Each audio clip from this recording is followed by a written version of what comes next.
lá. Canal, foi há 2 vídeos atrás esse vídeo, ó. Do Ejux.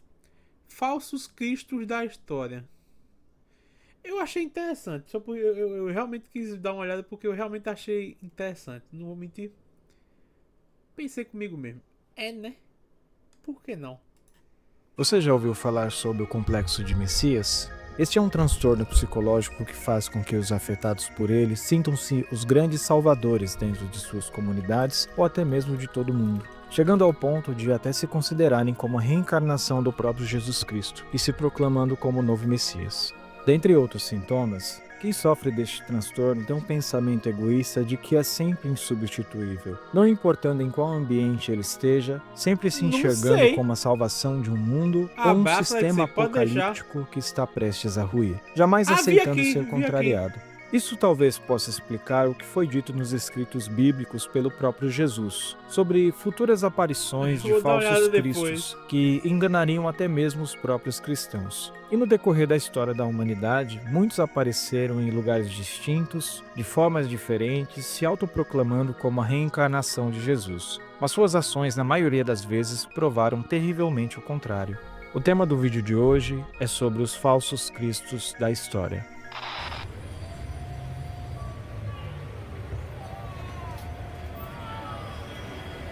Sabbatai Zevi. Nascido em Esmirna em 1626, atual Turquia, Sabbatai Zevi foi um rabino e cabalista que, aos 22 anos de idade, declarou aos seus seguidores que ele era o Messias prometido, pronunciando o tetragrama, o que é proibido de ser dito no judaísmo.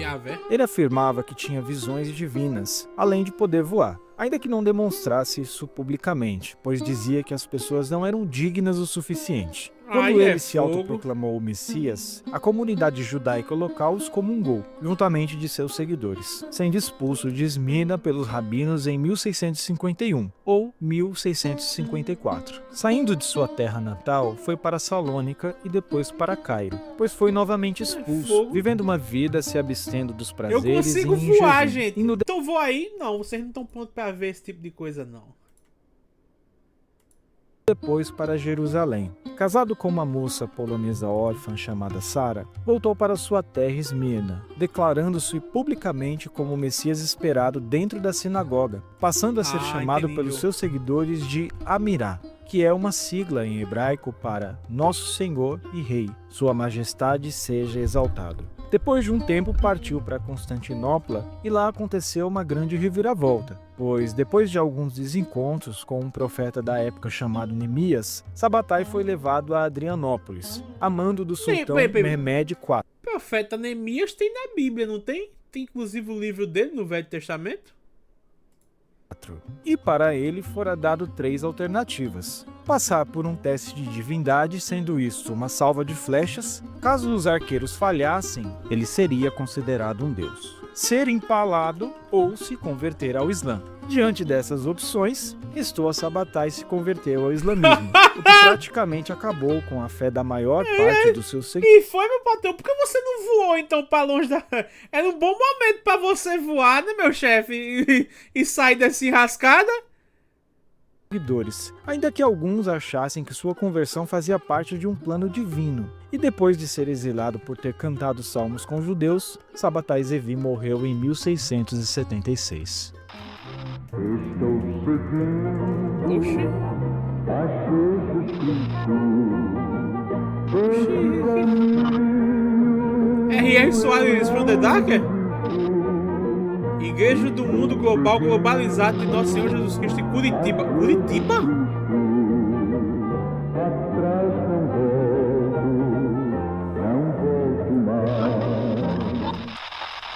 Jim Jones. James Warren Jones, mais conhecido como Jim Jones, nasceu no ano de 1931 em Indiana, nos Estados Unidos, e desde cedo sempre teve o desejo de ser pregador, impulsionado pelo movimento chamado Reavivamento da Cura, que foi um movimento evangélico pentecostal liderado pelo televangelista Oral Roberts. Fundou em 1955 o Templo do Povo, que foi um movimento religioso que trouxe mensagens do cristianismo com uma vertente mais socialista na busca pela igualdade racial. E com essa mensagem, chegou a ter 20 mil membros. Claro que este novo evangelho atraiu principalmente os negros. Temos que considerar aqui o contexto dos Estados Unidos nos anos 50, já que nesta época o racismo era ainda muito presente. Jones profetizava uma futura guerra racial, onde os brancos supremacistas colocariam pessoas negras em campos de concentração, e que ele, Jim Jones, era o Messias e o único caminho para escapar dessa iminente catástrofe. Né, convencendo os membros da seita, ele já tinha um acampamento chamado Projeto Agrícola Templo do Povo, no território da Guiana,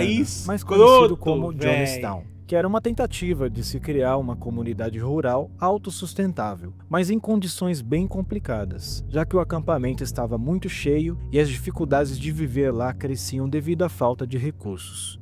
Foi lá que ocorreu o chamado suicídio revolucionário, onde mais de 900 pessoas, incluindo 304 crianças, perderam suas vidas após se envenenarem ingerindo suco de uva com cianeto. Depois que o congressista Leo Ryan foi assassinado pelos soldados de Jim Jones, após este ir ao templo investigar o que de fato acontecia ali, Jones incentivou a todos a cometerem suicídio como um ato revolucionário para protestar contra as condições de um mundo desumano. Sendo que Jones esperava que o acordo para que ele e seus membros vivessem na União Soviética vingasse, o que não aconteceu. Porém, pelo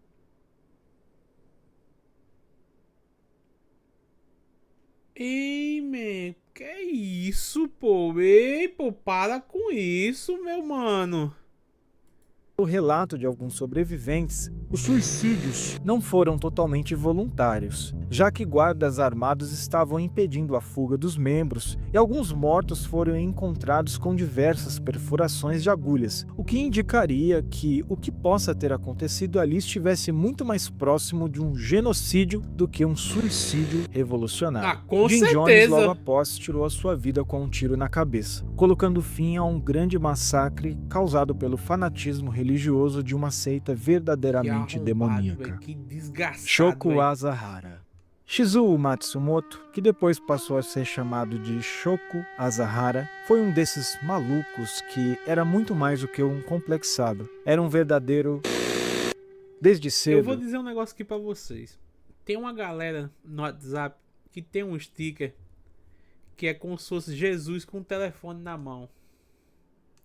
Amigão, eu vou te dizer um bagulho. Não é Jesus não. É esse cara aqui. Tá? Só pra ficar ciente.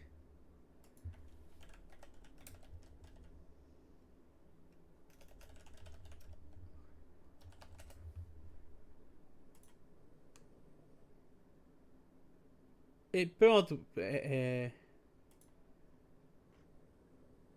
Cadê? Achei aqui. Só para ilustrar para vocês. A turma usa muito esse sticker aqui, ó.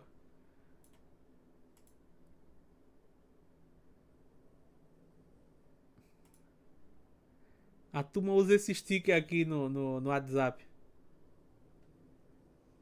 Não é Jesus não. É esse sociopata desgraçado, tá? Só pra ilustrar. Shizuo demonstrou que não era um jovem comum. Ele chegou a dizer a alguns amigos de escola que tinha a ambição de ser o primeiro-ministro do Japão. Depois de se casar, começou a estudar religião de forma bastante ampla, desde a astrologia chinesa até o cristianismo esotérico. Todo o seu estudo variado fez com que o seu desejo de cumprir sua grande missão na humanidade, entre muitas aspas, fosse cada vez mais possível, mas ainda faltava mudar seu nome. Abdicando do sobrenome Matsumoto, assumiu o novo pseudônimo Shoko Asahara. Shoko significa uma oferenda de incenso, e Asahara um sobrenome aristocrático. Com sua nova missão, segundo ele, recebida de Shiva, Shoko Asahara fundou sua seita apocalíptica Aum Shirinkyo, um tipo de culto com inúmeras influências do budismo indiano e tibetano, yoga, hinduísmo, além de acreditar no apocalipse bíblico e nos escritos de Nostradamus. Dentre as profecias do culto estavam a Terceira Guerra Mundial, a destruição da humanidade e a salvação apenas desse distinto grupo. Segundo ele, o fim do mundo seria em 1997. E claro, para ele estar aqui na lista foi porque ele se identificou como o Cristo, o Cordeiro de Deus. E que ele era capaz de tomar os pecados da humanidade e tratar os pecados dos seus seguidores. Se essa sua loucura fosse apenas para atrair uma porção de malucos que ficariam esperando o fim do mundo chegar, estaria ok diante do que esse grupo terrorista fez. Primeiro que se você entrasse para o grupo e quisesse sair, poderia até mesmo ser colocado de cabeça para baixo e receber terapia de choque. Isso se tivesse alguma sorte, pois você poderia morrer se tentasse sair da seita. Porém, nada se compara com os crimes horrendos dessa seita maligna. Além de realizarem algumas execuções e tentarem outras sem sucesso, o horror dessa seita foi visto repercutido mundialmente com os ataques de gás sarin, ocorridos em 1994 e 1995. Sendo este de 1995 um ataque orquestrado no metrô de Tóquio, que matou 13 passageiros e pode ter ferido mais de 6.000 pessoas. Esse número pode ser ainda maior, já que muitas vítimas temiam aparecer em público. O grupo já tinha planejado outro atentado despejando gás no sistema de ventilação, como também dispositivos de cianeto não detonados foram encontrados no metrô, o que mataria milhares de pessoas. Porém, suas estratégias fracassaram. Responsável maior por diversos homicídios e crimes, Asahara foi condenado à morte e executado muitos anos depois, em 2018. Henri Cristo. Caramba, 2010? Claro que o Brasil não ficaria de fora com o nosso Jesus Tupiniquim. Nascido em Santa Catarina, mudou-se para Curitiba, se autoproclamando como Henri Cristo, desde os anos 80. Muito diferente dos casos anteriores, o Henri não tinha nenhum tipo de sociopatia, ou pelo menos eu acho que não. E não cometeu nenhum tipo de crime grave, além de ter participado inúmeras vezes do Super Pop. Ele ficou inicialmente conhecido por ser o Yuri de Nostradamus, um astrólogo escrevendo para um jornal do Paraná sobre astrologia. Mas foi desde os anos 80 que o Henri passou a ter uma certa relevância, não apenas no Paraná, como também no Brasil, participando de programas de auditório e nos anos 90 e 2000 se tornou uma figura... Ele tentou com um personagem, tentou com o Nostradamus, mas não deu certo e mudou o personagem, né? Não, agora eu sou Henri Cristo, mano. Figura peculiar e participou de programas de TV como no Ratinho, no Pânico na TV, além de protagonizar embates emblemáticos com o lendário Padre Quevedo e, claro, com o Toninho do Diabo. Agora, com seu famigerado nome no RG, vive na sua igreja, a Souls, que significa a Suprema Ordem Universal da Santíssima Trindade, agora lá em Brasília junto das suas Henriquetes. E de vez em quando aparece em algum programa de TV ou em algum vídeo do YouTube. Não. José Luiz de Jesus Miranda.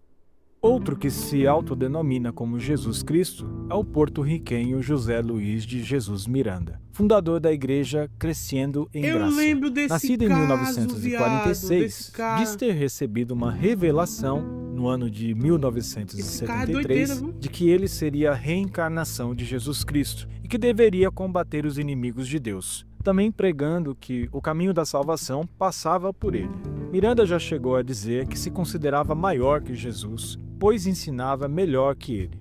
O ponto mais bizarro da história de José foi quando, em 2007, durante um culto no Templo Sede, em Miami, tirou o casaco e mostrou uma tatuagem com o número 666 em seu antebraço, conhecidamente como o número da besta descrito no Apocalipse, afirmando que, na verdade, o anticristo é a melhor pessoa da Terra. Evidente que seu movimento foi logo considerado uma seita por trazer uma nova revelação que ultrapassa os ensinos bíblicos. E nesse caso, o Jesus porto-riquenho foi longe demais. José Luiz morreu no ano de 2013 e depois de sua morte, parte dos membros se desligaram da seita, fazendo com que a igreja de José se dissolvesse em 4 grupos com visões diferentes, tentando sobreviver sem o seu criador autoproclamado como Cristo.